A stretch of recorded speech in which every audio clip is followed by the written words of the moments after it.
Power یہ تھی، اس کی قوت یہ تھی، اس کی طاقت یہ تھی کہ رسول اللہ کی والدہ محترمہ سیدہ آمنہ کو شام کے محلات نظر آ گئے ولادت مصطفیٰ کے وقت. اور کہتی ہے میں نے دیکھا کہ میرا بیٹا آیا تو آتے ہی سجدہ کیا. یہ جو آپ نے سجدہ کیا نا مغرب کا، عصر کا، ظہر کا، فجر کا، جو بھی آپ سجدے کرتے ہیں یہ سارے اس ایک سجدے کا صدقہ ہے. کس کا صدقہ ہے؟ وہ سجدہ مصطفیٰ کا صدقہ ہے جو حضور نے وقت ولادت کیا ہے.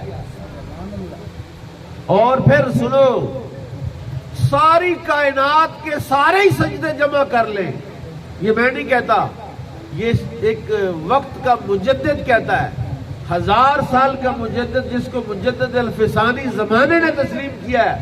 حضرت شیخ احمد سرہندی کہتے ہیں، مکتوبات میں لکھتے ہیں کہ ساری کائنات کے سجدے ایک طرف رکھ لیے جائیں اور رسول اللہ کا وہ سجدہ جو نسیان میں ہوا، جو بھول کر سجدہ آپ نے کر لیا، اس بھولے ہوئے سجدے کے برابر ساری کائنات کے سجدے نہیں پہنچ سکتے. یہ رسول اللہ کا سجدہ ہے.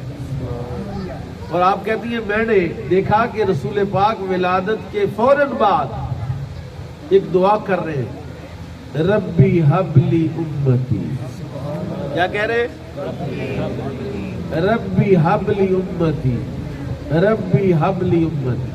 میں کل ایک ویڈیو دیکھ رہا تھا، شاید آپ نے بھی دیکھی، وہ محمد مرسل جو ہے جس نے قتل کیا اور ابھی اس کا بہت وائرل ہوئی ہے سعودیہ میں، اس کی والدہ کو اس کی پھانسی سے تھوڑی دیر پہلے ملاقات کرائی گئی تو وہ ایسے اس کو چوم رہی تھی. اس کو پتا تھا چند لمحوں کے بعد میرے بیٹے کو پھانسی پر لٹکا دیا جائے گا، لیکن پھر بھی وہ اس کو چمٹی ہوئی تھی، اپنے بیٹے کو چوم رہی تھی. اور اپنے بیٹے، آپ مجھے بتائیے اگر اس کی ماں کو اختیار دے دیا جاتا تو پھانسی لگنے دیتی؟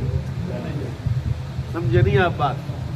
اگر اس وقت اس کی ماں کو یہ ایگزیکٹو اختیار دے بھی آپ کی مرضی ہے، پھانسی لگانے دو تو لگانے دو، نہیں لگانے دو تو لے جاؤ، تو وہ بیٹے کو پھانسی لگنے دیتی؟ نہیں لگنے دیتی. اللہ کے حبیب نے یہ دعا کی ہے ولادت کے وقت، ربی حبلی امتی. اب سوچئے نا یہ کیا ہے، یہ دعا کرتے اللہ مغفر لی امتی تو سمجھ آتی ہے. آپ تھوڑا آگے ہو جائیں نا، بزرگ آگے، بزرگوں کا بڑا نور و فیض ہوتا ہے، محسوس کیا کریں اس کو. یہ کہنا چاہیے تھا رسول اللہ کو، اللہ مغفر لی امتی، یا اللہ میری امت کی بخشش کر دے. یہ نہیں کہا یا اللہ میری امت کی بخشش کر دے، یہ کہہ رہے ربی حبلی، یا اللہ میری امت میرے حوالے کر دے. یا رسول اللہ آپ نے امت کو لے کر کرنا کیا ہے؟ حضرت سواد کا وہ جو واقعہ ہے نا، حضرت سواد صحابی ہے، بدر کے میدان میں جن کا پیٹ آگے بڑھا اور حضور نے کہا استوا یا سواد، سواد ذرا سب سیدھی کرو، تو پیٹ پر وہ چھڑی لگائی رسول اللہ نے صلی اللہ علیہ وسلم، وہ آگے کہتے حضور نہیں، یہ مجھے قصاص چاہیے، بدلہ چاہیے، آپ نے مجھے مارا ہے، میں بھی آپ کو ماروں گا. آپ نے چھڑی اس کو پکڑا، جب چھڑی اس کو پکڑائی نا، اس نے چھڑی پھینک کے تو رسول اللہ کے پیٹ مبارک کو بوسہ دینا شروع کر دیا. ربی حبلی امتی. حضرت سیدہ فاطمہ الزہرا، سیدہ خاتون جنت، رسول اللہ کی صاحبزادی، تنور میں روٹیاں لگا رہی ہیں. حضور نے فرمایا مجھے بھی 2 روٹی میں لگاتا ہوں. پیڑا لیا، روٹی بنائی، تنور میں لگائی، ساری روٹیاں پک گئی ہیں. سیدہ فاطمہ الزہرا وہی کھڑی ہیں. گھنٹہ گزر گیا، پوچھا بیٹی کیا بات ہے؟ کہ یا رسول اللہ جو روٹیاں میں نے لگائی تھی وہ تو پک گئی ہیں، لیکن جو روٹی آپ کے دستے مبارک سے لگی ہے وہ اسی طرح کچی کی کچی ہے، اس کے پکنے کا انتظار کر رہی ہوں. فرمایا قیامت تک بھی اب کوئی آگ اس کو پکا ہی نہیں سکتی، ہاتھ محمد رسول اللہ کا لگا ہے.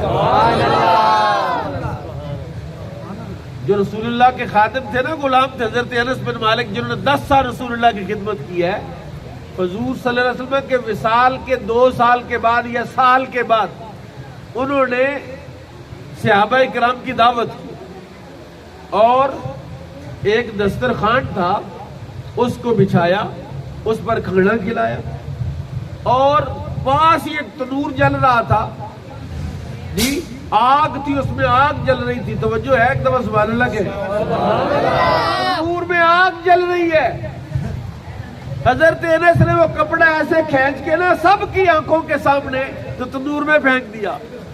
اب پتا تب کپڑا نایاب تھا، آج کل تو کپڑے کی دکانیں ہیں، تب اتنا کپڑا نہیں تھا۔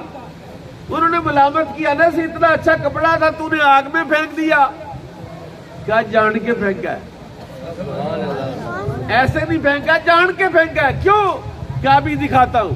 تھوڑی دیر کے بعد کپڑا نکالا تنور سے، بالکل جلا نہیں ہے۔ تو پوچھا یہ کیا بات ہے؟ کہا ایک دفعہ رسول اللہ میرے گھر آئے تھے صلی اللہ علیہ وسلم، اور آپ نے اس کپڑے کے ساتھ ہاتھ صاف کیے تھے، اس کے بعد سے میں نے آج تک کبھی کپڑے کو دھویا نہیں ہے۔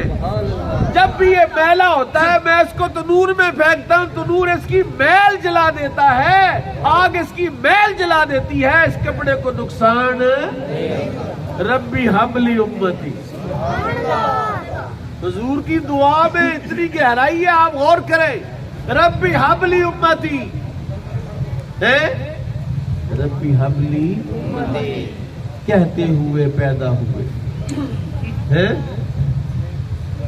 کیوں ربی حبلی کا؟ اوے حبلی، وہ آیت دعا پڑھتے ہیں قاری صاحب، شاہ صاحب محمد، ربنا لا تزغ قلوبنا بعد اذ ہدیتنا وہب لنا من لدنک رحمۃ، ہب لنا، دے، ہب لنا کا معنی ہے دے، عطا کر دے، ہب لنا من لدنک رحمۃ، یا اللہ اپنی بارگاہ سے ہمیں رحمت دے۔ تو رسول اللہ فرماتے ربی حبلی امتی، یا اللہ میری امت میرے حوالے کر دے، کہ اگر امت ادھر گئی ادھر گئی ادھر گئی تو کہیں پکڑی نہ جائے، اور جو میرے پاس رہیں گے پکڑے نہیں جائیں گے، جو میرے ساتھ رہیں گے پکڑے نہیں جائیں گے۔ اس لیے پیدا ہوتے ہوئے رسول اللہ کیا کہہ رہے ہیں؟ حضرت آمنہ کہتی ہیں کہ اس وقت ولادت حضور کہہ رہے تھے ربی حبلی، جو امتی ہے اس کے لیے تو یہ لفظ ایسا شیلٹر ہے، ایسی بے مثال اور لاجواب دعا ہے کہ کوئی اس سے باہر۔ میں ایک بات آپ کہتا ہوں، وہ آیت ہے نا وَمَا أَرْسَلْنَاكَ إِلَّا رَحْمَةً ہم نے آپ کو تمام جہانوں کے لیے رحمت بنا کر بھیجا ہے، رحمت کرنے کے لیے۔ یہ جو ربی حبلی امتی کی وضاحت میں یہ بات کہنے لگا ہوں، توجہ ہے؟ سبحان اللہ کہیں گے تو یہ جو آپ کو شربت پلا رہے ہیں نا، یہ سرکار کی ولادت کی خوشی میں ہے۔ جو گلاس آپ کی قسمت میں وہ آپ کو ضرور ملے گا، آپ نے توجہ میری طرف رکھنی ہے، کیونکہ یہ والا جو گلاس ہے محبت میں پلا رہا ہوں نا، اگر آپ کے دل میں یہ اتر گیا انشاءاللہ تو یہ آپ کا نفع ہی نفع ہے، فائدہ ہی فائدہ ہے۔ کہتے ہیں جس بندے کو حضور کو اللہ نے رحمت بنا کر بھیجا، آپ کا کوئی دوست ہے، خیر خواہ ہے، پتہ آپ کو یقین ہے کہ بھی یہ بندہ، یہ دائیں ہاتھ سے پکڑاؤ پہ، تو یہ بندہ میرے پاس جب تک ہے مجھے کوئی ٹینشن نہیں ہے، لیکن اس بندے سے 2 کلومیٹر 3 کلومیٹر کے فاصلے پر کوئی بھیڑیا آپ کو کھا لے، آپ کے دوست کے پاس بندوق بھی ہو، تلوار بھی ہو، تیر بھی ہو، نیزہ بھی ہو، لیکن وہ آپ کو بچانے کے لیے جب تک پہنچے گا تب تک بھیڑیا اپنا کام ہے، اس کا مطلب ہے وہ آپ کا دوست آپ کو فائدہ، یعنی جس نے رحمت کرنی ہے وہ تب رحمت کرے گا جب وہ قریب ہوگا، اگر دور ہے تو رحمت ہوگی، وہ بندہ رحمت بن سکتا؟ تو رسول اللہ کو اللہ نے فرمایا وَمَا أَرْسَلْنَاكَ إِلَّا رَحْمَةً لِلْعَالَمِينَ، آپ کو اپنے تمام جہانوں کے لیے رحمت بنا کر بھیجا، اس کا مطلب رسول اللہ جس جس کے لیے رحمت ہے اس کے قریب بھی ہیں۔